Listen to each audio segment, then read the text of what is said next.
kita berandai-andai. Kalau kita mengatakan Tuhan itu adalah yang dipikirkan oleh manusia. Kalau seandainya pikiran orang itu hilang, maka Tuhan hilang juga.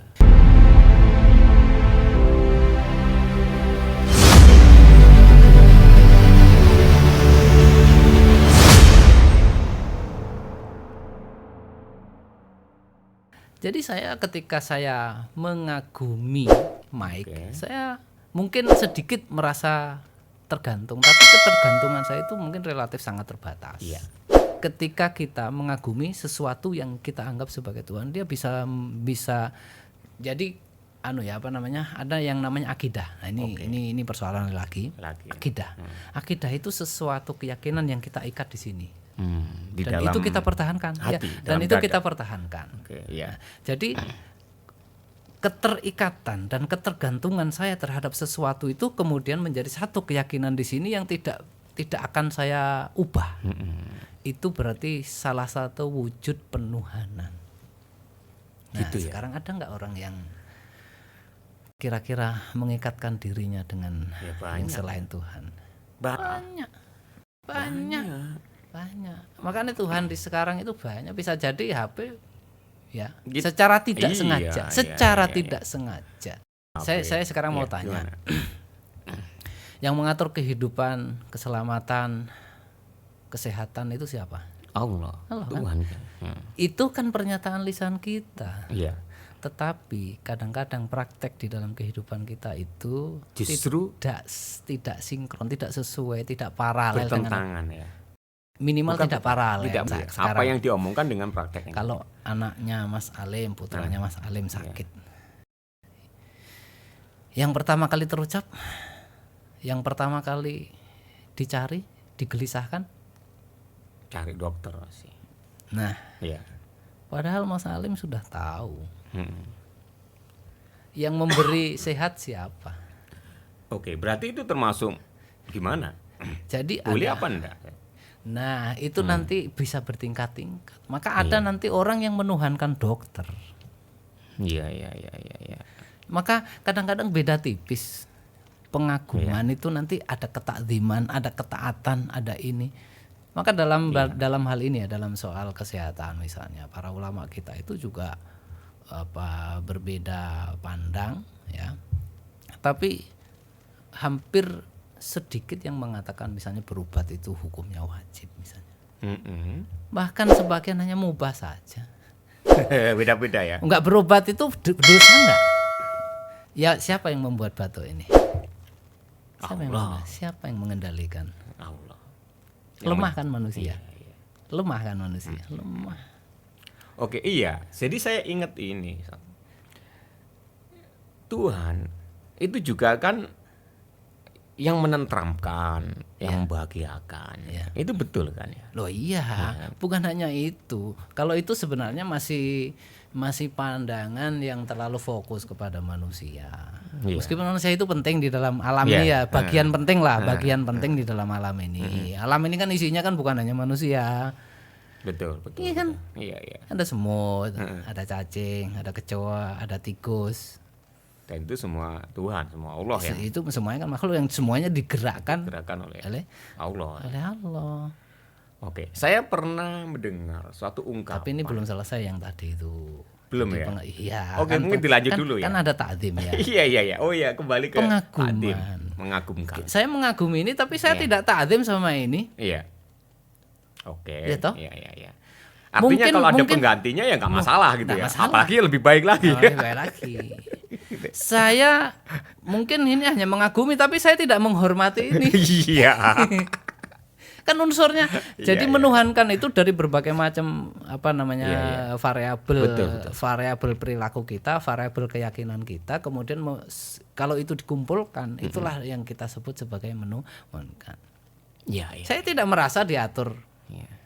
Tapi ada orang-orang yang salah mempersepsikan benda-benda tadi itu sehingga dia merasa diatur oleh benda itu, merasa dikendalikan, merasa terikat. Iya.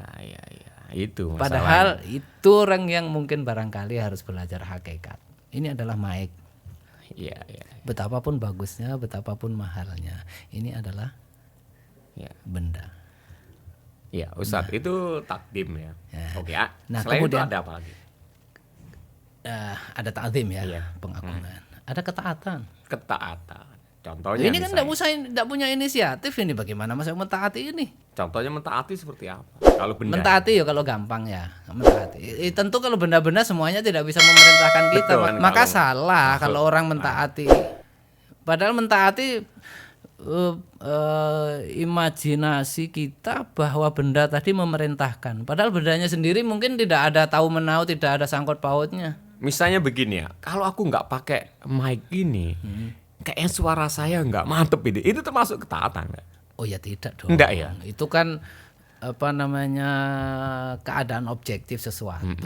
Itu kan tidak perlu keyakinan dan ketaatan. Iya. Terus gimana? Jadi kalau misalnya contoh jadi ekstrimnya itu seperti keadaan objektif itu tidak perlu dalil dan apa. Ini warnanya hitam, dalilnya apa? Hujahnya apa? Iya. Kan tidak. Ini keadaan objektif. Keadaan objektif itu. Jadi kalau saya pakai mic ini suara saya lebih bagus. Kalau mic yang lain kurang bagus. Iya. Mic yang itu lebih bagus lagi. Iya. Itu Kak. Biasa, Itu hanya seperti itu toh. Hanya membandingkan suatu kualitas tertentu kepada kualitas yang seperti lain. mengatakan air mendidih itu panas, es itu dingin. Ini enggak ada unsur ketaatan. Ya, nggak masalah itu ya. Nggak masalah Oke. kan gitu. Ya, aman berarti aman. Aman. Ya.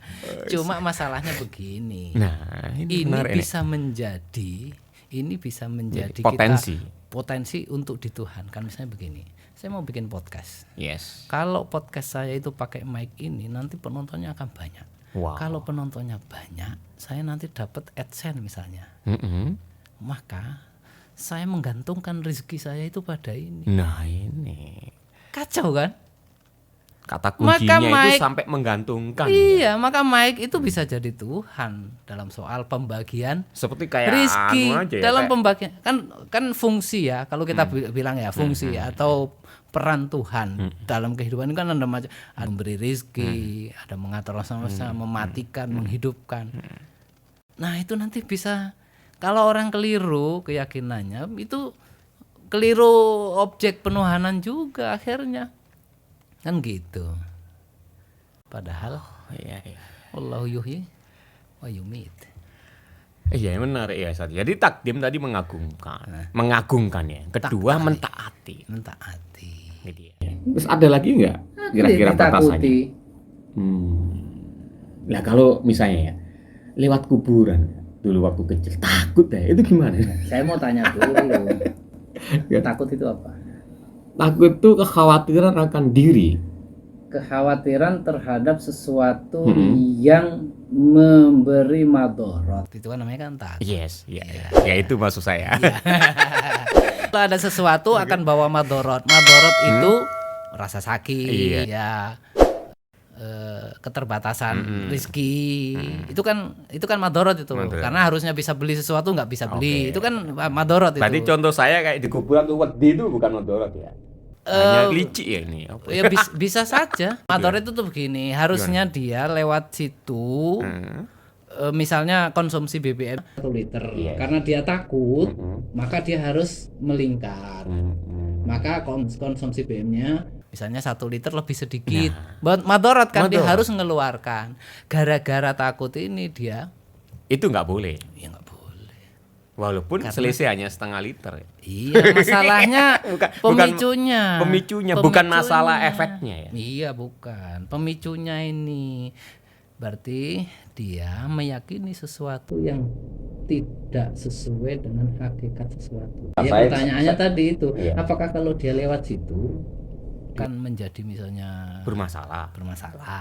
Nah, gitu. Dicekik atau tiba-tiba tenggelam kan gitu. Satu lagi Ustaz, ini menggelitik saya. Misalnya gitu. Saya seorang sales misalnya. Mau jualan suatu gedung yang mewah. Takut tuh ada satpamnya, Ustaz. Padahal dia kan manusia, takut itu. Mau datang aja, waduh enggak deh. Satpamnya kayak galak gitu misalnya. Takut karena satpam itu gimana, Ustaz? Jadi takut itu kan kata-kata generik. Iya. Itu harus dijabarkan. Takut apa? Kan satpam itu takut dia ditangkap, takut diusir. Nah, gitu. Pertanyaan berikutnya kalau ditangkap, mengapa ditangkap? Harus sampai segitu itu ya. Iyalah. Baru nanti ketemu Baru hukumnya. ketemu hukumnya. Berarti tidak gampang ya. Kenapa kok ditangkap? Kan mesti ada alasannya. Kan satpam kan tidak nangkap begitu saja. Misalnya di atas jam 9 itu nggak boleh masuk lah, dia masuk ya ditangkap. Berarti nggak ada masalah di situ ya. Sebenarnya nggak ada masalah. Takut sama satpam itu bukan berarti menuhankan. Tapi ada poin yang saya tangkap insight-nya. Berarti kita untuk menjawab ini benar apa enggak, halal apa haram, perlu detail. Oh iya. Tidak seenaknya asal. Ini nggak boleh. Ini halal. Ini haram. Iya. Haram itu kan gitu ya? Haram dan halal itu kan tindakan kita. Bendanya itu sebenarnya kan netral. Termasuk bendanya itu netral. Benda netral, ya.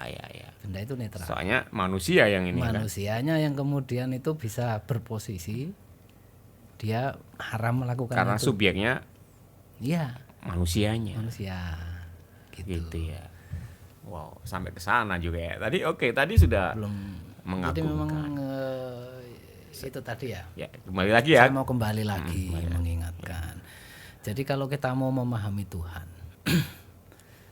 Artinya pemahaman kita, berarti pengetahuan kita tentang Tuhan itu kan ilmu namanya ya.